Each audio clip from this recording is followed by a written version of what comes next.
So I would think that a lot of people would know that ethanol gas does not do well in small engines, carbureted engines specifically. It actually doesn't do too well in cars either, but cars are usually driven a lot more than lawnmowers. You know, car won't sit over the winter. You'll drive it at least once a month. But that's the thing, is with two small engines, 2-cycle and 4-cycle engines, you really need to run them around at least every couple weeks. And your instructions say that. So what it is alcohol it's ethanol, alcohol, absorbs moisture. So even on just a regular day, a humid day, it will draw moisture in. Of course, in a lawnmower, you get condensation in your gas tank also. Or you get condensation in your carburetor. Well, once water gets into the gasoline, it starts to separate, chemicals start to do its thing and starts to break down, and then the alcohol turns back into corn or something, and then you get this crystallized material inside a carburetor. I've shown that many times on my videos on the other channel, and you would think that a large portion of the population, I'm not saying everybody, would know that. See if I can see one right here at the top. I can't. My bin is getting pretty full. I'm gonna have to call the scrap guy. So when somebody tells me that they have a carburetor, or a lawnmower issue, I should say, a small engine issue, you know, the first thing that you test for, and is usually the problem, 99% of the time, it's a problem with these mowers, small engines, is you spray carburetor cleaner in the carburetor to see if it pops off. If it pops off, you know you have a fuel related issue. Carburetor, fuel, something like that. Well, the problem actually gets worse with 2-cycle engines. With 2-cycle engines, you have a diaphragm inside, and that diaphragm has to pump. That diaphragm takes an impulse from the engine and pumps gasoline from the fuel tank into its own carburetor. And that diaphragm is kind of a plastic type of material. I don't think it's plastic, but some sort of plastic type of material, I would think. And if those get dried out or stiff, they won't pump anymore. Also, the jets in those 2-cycle carburetors are tiny. So it just doesn't take a lot of junk from the gasoline, from the ethanol, to clog those up.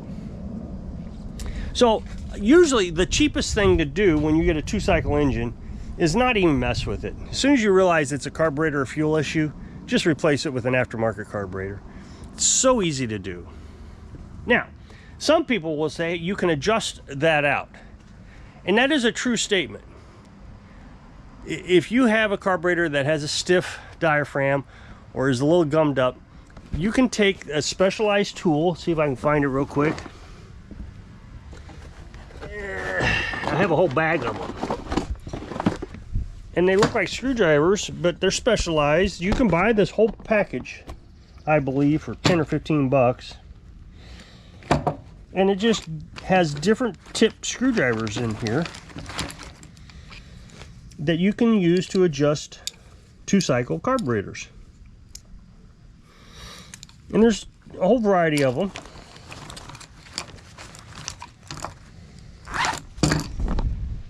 Now, I will admit that companies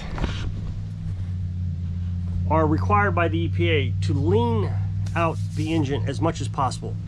Meaning the EPA wants you to use more air than fuel. And sometimes it can be right there on the balancing act, you know, altitude will make a difference. So if you're at a low altitude and then you go up to a high altitude, you may have to adjust the carburetor. Completely agree with that. Another condition that can happen with 2-cycle carburetors is the diaphragm just dries out. So you can run it out of gasoline, get all the fuel out of the carburetor, and let it set all winter. Try to start it up the next year, and you have the same problem as though you left gasoline in it. Now that can sometimes work itself loose. Sometimes. So what you do is you start it up, and it's going to want to die on you. And so you sit there and you throttle the choke just as fast as you can. And as you're doing that, the diaphragm will loosen up because the fuel and oil mixture is getting in there and will loosen that up. But not always. So I try not to give too much information over the phone as to what my process is. Now, I'm always leery of just adjusting the carburetor. I had a guy come here last year, and he says, I just bought this chainsaw a few hours ago, and I was out there cutting, and I adjusted the carburetor, and I've messed it up. So, although I'm reluctant to adjust the carburetor and say, okay, it's done, what I like to do is, if I adjust it, let it sit overnight, and then let it get cold, and then try to start it the next day and see if the adjustment sticks. If it sticks, then you know it was just an altitude issue, or the guy messed it up, or whatever. Well, he was here, he said he messed it up, so I believed him. And I adjusted it, got it running again, adjusted, you know, you can, and while you're adjusting, you actually adjust the RPMs using these adjustments. So I got the RPMs correct, gave it back to him, he's never complained. And like I said, he was completely honest. And I wasn't going to charge him was another thing.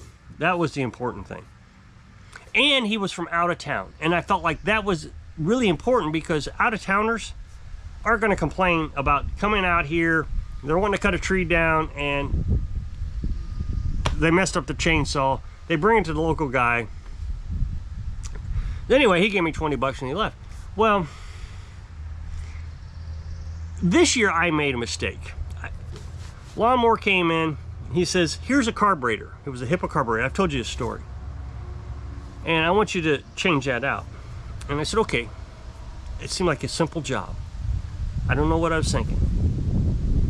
And so I changed out the carburetor, gave it back to him. He brought it back, and the intake manifold warped. That happens if you change out a carburetor sometimes. But again, it was all his decision. He decided to change out the carburetor. He said exactly what he wanted me to do. But what did he do? He brought it back to me, wanting me to fix it for free, even though all of it was his decision. And so once again, I've learned my lesson. Don't do that. Me, need to make the determination what is wrong with the lawnmower, not the customer. Even if they give you the parts, even if they were very specific, I'm just not going to do it anymore. Because I spent the entire next day working on it, and I got it running okay. It's still not perfect. So for this year, I've learned my lesson again. I don't know why I always slip up and say, yeah, this one time I can do it. I can do what the customer has asked. It always bites me, so I just don't do it. You know, you try to be a nice guy. This is the thing, is everybody says I'm a big grump. I just got a big, long comment from a guy just last night. You're just a angry old man, and it's always gonna come back and bite you, and in the end, you're gonna fail. Well, I'm a grumpy old man because everybody uses me when I'm a happy person. They walk all over me. And as an example, that lawnmower with that carburetor walked all over me.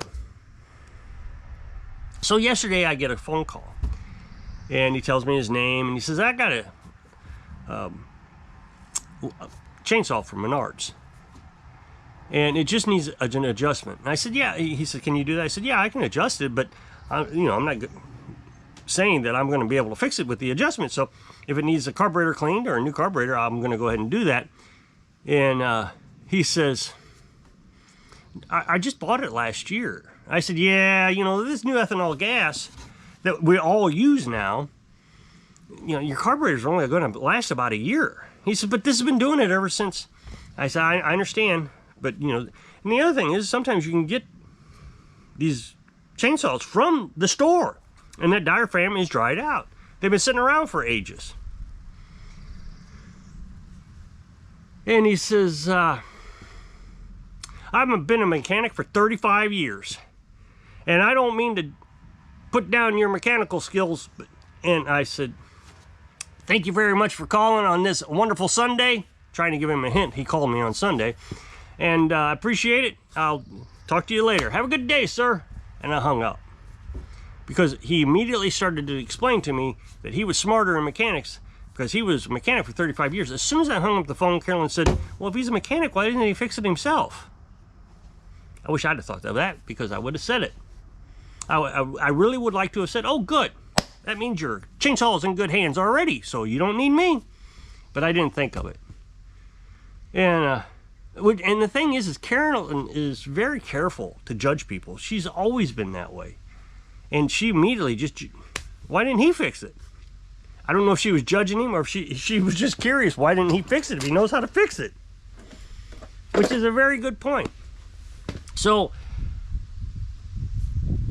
I am sitting here wondering if he's been a mechanic for 35 years, then he's obviously got to know that ethanol gas is absolutely terrible for carburetors. And if you've had problems with it since the very beginning, then possibly you've let this thing sit for a year and I'm going to have a lot of troubles with it. So Carolyn said, well, no, what he expected was he was going to bring it up here. You were going to adjust the carburetor. You were going to give it back to him. He was going to give you $5. And the next day you bring it back and say, hey, this thing's not working. You need to fix this. And then I get to buy a carburetor, brand new, put it in there for him for free. Exactly what happened to me with the other guy, with the carburetor. Although I didn't buy parts with that, I ended up spending all day on it for free. And I've really come to the conclusion that, well, it's actually a documented thing, that when a group of people in a small area are around each other for a long period of time, so, you know, a lot of these people went to high school here. So when they become the expert in their field, whatever that is. And so everybody in town acknowledges how great they are in their field. They're just the smartest person there is. So over time, they get this idea that I'm important. Everybody in town says so. And so everything they say is gospel.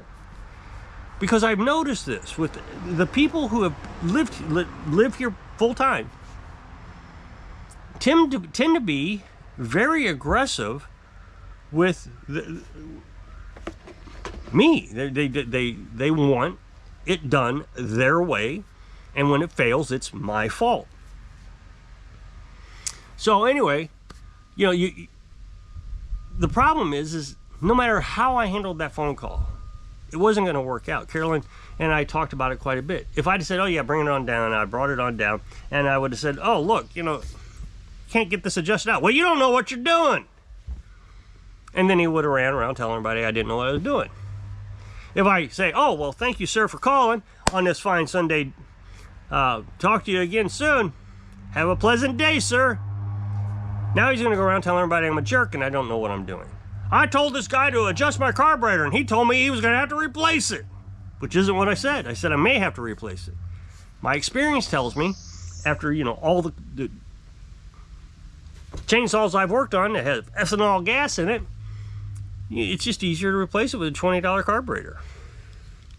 So I have really come to the conclusion, there's just no working with people who live here for full time. You can't work with them. They don't want to be worked on. You know, they want to control the situation. They don't want to pay anything for it.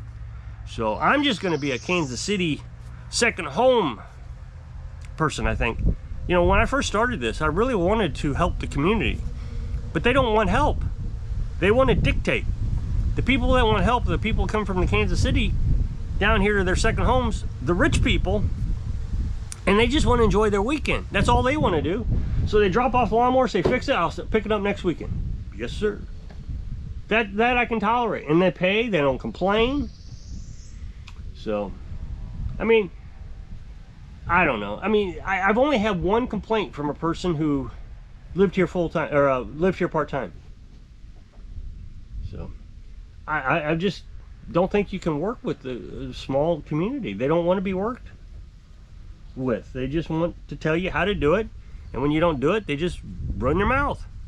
So if you'll click this up next box, take the video over to my other channel, really appreciate it. Go check it out. So if I can inspire you, stick to yourself so you can live your dreams. Thanks for watching.